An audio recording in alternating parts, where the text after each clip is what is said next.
I'm going to talk a little bit about how you can use the games and game boards that you have at home already to target your child's speech goals.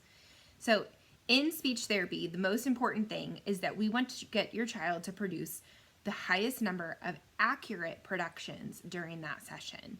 So the way we do that is a lot of times we play games that are encouraging and fun for the child, but they're also able to do a lot of repetitions. So pick games that do not take a long time to play or do not have a lot of strategy or things like that that are going to cause your child to want to focus more on the game than the speech sound. So things that are quick, easy. Another thing is to, before you have your child take a turn, make them say the word maybe 2, 3, 4 times before they get to take a turn. And then they also have to say another word before you take a turn. So that depends on sometimes on the game. Like when I play Candyland, for instance, I usually have them say a couple of words and then we both take a turn. Otherwise, the game might not ever end. Another thing about Candyland, one of my favorite games, is it's something that you can, when you're playing games, you can change the rules. Just make sure you talk about the rule changes before you play the game. So the new rule is that they have to say the word 2 or 3 times before they take a turn. The other thing I do with Candyland, so this game doesn't last forever, is if they get one of those extra cards that they have to go to one of those spots, if it's behind them, they just lose a turn. They don't have to go backwards. And let me tell you, once I started doing that, that helped save a lot of problems and also helped the game go by a little bit faster. So as many repetitions as you can get, that is the goal. But obviously you want them to be correct repetitions. So definitely check out our other videos that we have about how to cue your child and things like that. I'm not going to get into that now, but we do have resources for that. So another thing that you can do with games is to work in your child's speech sounds naturally.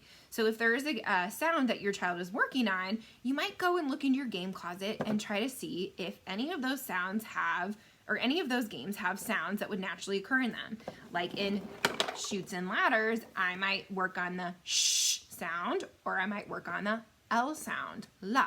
So every time they go up the ladder, you ask them, what are you going up? And now they have had another repetition of practicing that word that's not necessarily just having them say a picture on the card. And one I use a lot, we like this game at the clinic a lot, is Sneaky Snacky Squirrel. I use this for like nut to work on, the final T, or consonant vowel consonant word. But you can also use things in the game like spinner. If your child is working on an S blend, you could have them say spin before they spin the spinner every single time.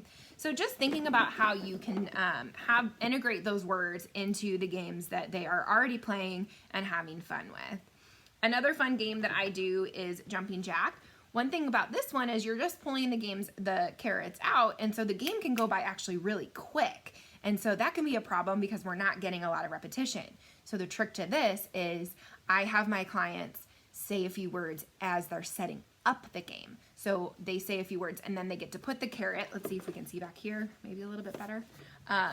They get to put the carrot in the hole as we're actually setting up the game. So that can be another way that you can get your child to kind of practice that.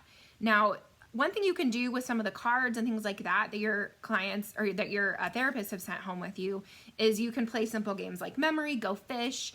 You could also just do like a hide and seek where you go and you put the cards somewhere and you have to go find them. Kids love things like that. Other things you could do to make things into a game is to put the cards in all those Easter eggs that you might have hanging around your house right now, and you have to go on a new egg hunt. So make speech fun. Again, we just want them to practice those words and try to get those sounds as accurate as they can, as many times as they can in that moment. So good luck with everything. Let us know if you have any questions. Hopefully this helps. Bye.